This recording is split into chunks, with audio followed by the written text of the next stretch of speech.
আলহামদুলিল্লাহি কাফা ওয়া সালামুন আলা ইবাদিহিল্লাযিনা ইসতাফা আম্মা বা'দ।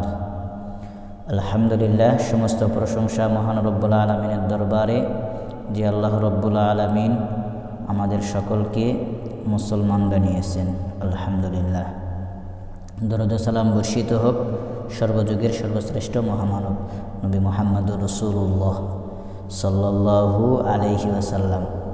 আলহামদুলিল্লাহ, আজকের ক্লাস থেকে আমরা শাবান মাসের কিছু কথা জানার চেষ্টা করব ইনশাআল্লাহ। তাহলে শাবান অর্থ বিস্তৃতি ছড়ানো, বিস্তৃতি ছড়ানো বা শাখা প্রশাখা হওয়া, শাখা প্রশাখা হওয়া। শাবান মাস হলো আরবি মাসের 12টি মাসের 8তম মাস। শাবান মাস হলো রমজানের আগের মাস। শাবান মাস হলো রজব মাসের পরের মাস।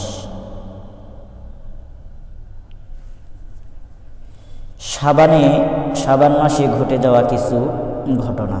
সামনে যে আমাদের রমজান মাসে আল্লাহ রাব্বুল আলামিন যে রোজাকে ফরজ করেছেন, রমজান মাসের রোজাগুলোকে, সেই রোজাগুলো কিন্তু এই শাবান মাসেই আল্লাহ রাব্বুল আলামিন ফরজ করছেন।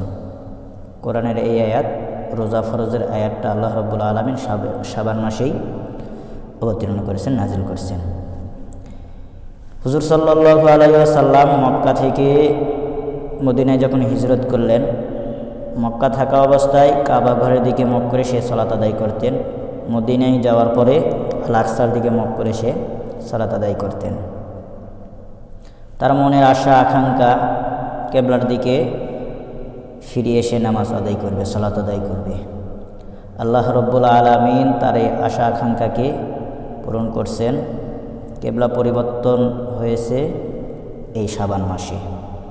কেবলা পরিবর্তনের যে আয়াত, এটাও নাজিল হয়েছে শাবান মাসে।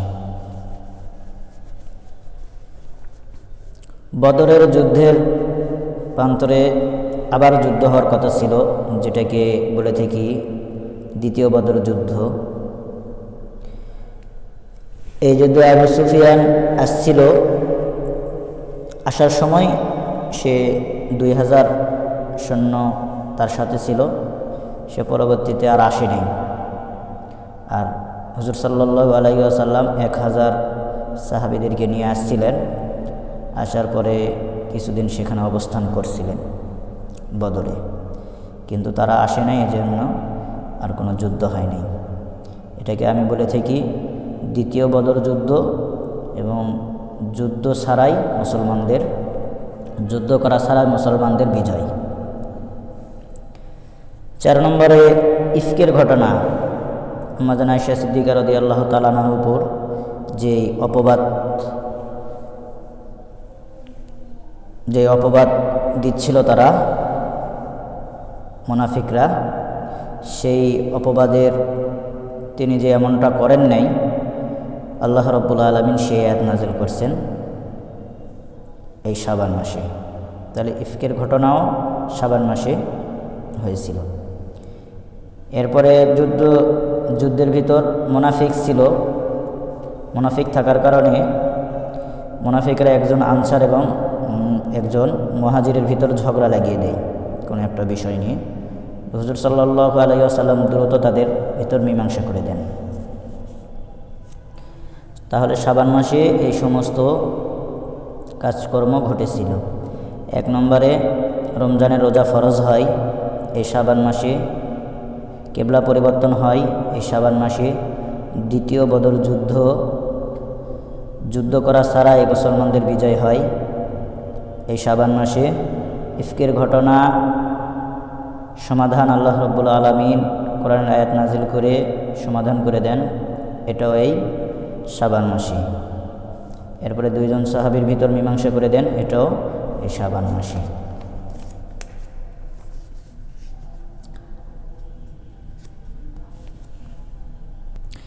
এই শাবান মাসে আল্লাহ রাব্বুল আলামিনের কাছে আল্লাহ রাব্বুল আলামিনের বান্দাদের আমল পেশ করা হয়।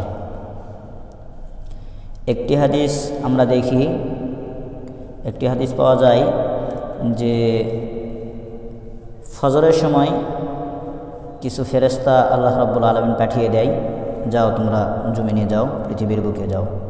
তারা আসর পর্যন্ত থাকে। আসরের সময় তারা চলে যায়, আসরের সময় আবার নতুন আর একদল ফেরেশতা আসে পৃথিবীর বুকে। এই ফেরেশতারা যখন আল্লাহ রাব্বুল আলামিনের কাছে যায়, আল্লাহ রাব্বুল আলামিন সব কিছু জানার পরেও জিজ্ঞাসা করে, আমার বান্দাদেরকে তোমরা কোন হালতে রেখে আসলে? তারা বলতেছে, তাদেরকে আসরের সলাতের হালতে রেখে আসলাম। এরপর আসরের সময় যে ফেরেশতারা পৃথিবীর বুকে নাজিল হয়েছে আসছেন, তারা ফজরের সময় আবার আল্লাহ রাব্বুল আলামিনের দরবারে যান। তো আল্লাহ রাব্বুল আলামিন জিজ্ঞাসা করে, আমার বান্দাদেরকে কোন হালতে তোমরা রেখে আসলে? ইয়া আল্লাহ, আপনার বান্দাদেরকে আমরা ফজরের সলাতের হালতে রেখে আসলাম। তাহলে প্রতিদিনের আমল প্রতিদিন আল্লাহ রাব্বুল আলামিনের কাছে পৌঁছানো হচ্ছে। আর একটি বর্ণনা পাওয়া যায়, সপ্তাহে জুমার রাতে, অর্থাৎ বৃহস্পতিবার দিন শেষ, জুমার রাত শুরু, সেই রাতে পুরো সপ্তাহের আমলনামা আল্লাহ রাব্বুল আলামিনের কাছে পৌঁছানো হয়। আর 3 নম্বরে, এই শাবান মাসে পুরা বৎসরের আমলনামা আল্লাহ রাব্বুল আলামিনের দরবারে পেশ করা হয়। তাহলে পুরা বৎসরের আমলনামা আল্লাহ রাব্বুল আলামিনের দরবারে পেশ করা হয় কোন মাসে? এই শাবান মাসে। এই শাবান মাসে আগামী 1 বছরের ভিতর কারা মারা যাবে তাদের লিস্ট করে করা হয়, তাদের নামগুলো লিখে ফেলা হয়, সামনে 1 বছরের ভিতর কারা মারা যাবে। হুজুর সাল্লাল্লাহু আলাইহি ওয়াসাল্লাম শাবান মাসে বেশি বেশি রোজা রাখত। হুজুর সাল্লাল্লাহু আলাইহি ওয়াসাল্লাম বেশি বেশি শাবান মাসে রোজা রাখতেন। তিনি চাইতো যেহেতু শাবান মাসে আল্লাহ রাব্বুল আলামিনের কাছে আমল পেশ করা হয়, তো রোজা অবস্থায় যেন আমার আমলগুলো পেশ করা হয়। এই জন্য হুজুর সাল্লাল্লাহু আলাইহি ওয়াসাল্লাম বেশি বেশি এই শাবান মাসে রোজা রাখতেন। কেউ জিজ্ঞাসা করলো, ইয়া রাসূলুল্লাহ সাল্লাল্লাহু আলাইহি ওয়াসাল্লাম, আপনি এই মাসে বেশি বেশি কেন রোজা রাখেন? 3টি কারণ উল্লেখ করা হচ্ছে। যে আগের মাস, শাবানের আগের মাস রজব মাস, শাবানের পরের মাস রমাদান মাস। রমাদানেরও সবাই ইবাদত করবে। আর তার আগে রজব মাস, আইয়ামে হরুমের ভিতর 4টি গুরুত্বপূর্ণ মাসের ভিতর একটি। মাঝখানে শাবান মাসে এসে আমরা গাফিল হয়ে যাই। মানুষের যেন গাফিল না হয়, যার কারণে আল্লাহ রাসূল সাল্লাল্লাহু আলাইহি ওয়াসাল্লাম এই মাসে বেশি বেশি রোজা রাখতেন। 2 নম্বরে, আল্লাহ রাসূল সাল্লাল্লাহু আলাইহি ওয়াসাল্লাম রোজা অবস্থায় যেন আল্লাহ রাব্বুল আলামিনের দরবারে আমার আমলগুলো পেশ করা হয়, এই জন্য আমি এই মাসে বেশি বেশি রোজা রাখি। 3 নম্বরে, রমাদান মাসে রোজা রাখতে হবে এর প্রশিক্ষণের কারণে এই মাসে আমি বেশি বেশি রোজা রাখি। আমরা যেন গাফিল না হই, এই জন্য আল্লাহ রাসূল এই মাসে বেশি বেশি রোজা রাখত। রোজা অবস্থায় যেন আমার আমল আল্লাহ রাব্বুল আলামিনের কাছে পেশ করা হয়, এই জন্য তিনি বেশি বেশি রোজা রাখতেন। এবং সামনে রমাদানে রোজা রাখতে হবে এর প্রশিক্ষণের জন্য তিনি এই শাবান মাসে বেশি বেশি রোজা রাখতেন। এই জন্য ইনশাআল্লাহ আমরাও প্রশিক্ষণের জন্য হলেও এই শাবান মাসে রোজা রাখার জন্য চেষ্টা করব। যদি আমরা পারি একদিন রাখবো আর একদিন বাদ দিব, তাও যদি আমাদের সম্ভব না হয় তাহলে আমরা সোমবার এবং বৃহস্পতিবার রাখার জন্য চেষ্টা করব। তাও যদি আমাদের সম্ভব না হয়, আইয়ামে বীজের রোজা অর্থাৎ 13, 14, 15, 13 তারিখ, 14 তারিখ, 15 তারিখ, প্রত্যেক মাসের 13, 14 তারিখ, 13, 14, 15 তারিখ আমরা রোজা রাখতে পারি। কারণ যদি আমরা মাসে 3টা রোজা রাখি, আল্লাহ রাব্বুল আলামিন একটি ভালো কাজের বিনিময়ে 10 গুণ বাড়িয়ে দেন।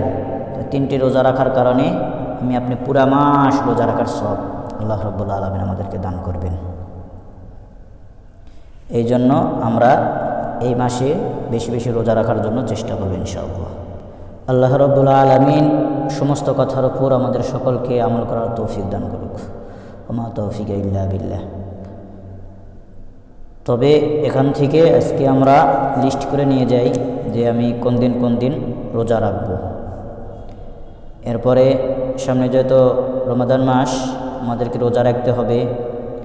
এরপরে কোরআন নাজিলের মাস, সেই মাসে আমাদেরকে কোরআন তেলাওয়াত করতে হবে। এজন্য এখন থেকে আমরা সব কিছু গুছিয়ে নিই।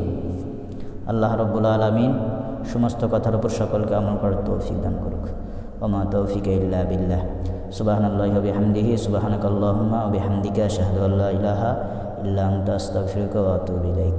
আসসালামু আলাইকুম ওয়া রাহমাতুল্লাহি ওয়া বারাকাতুহু।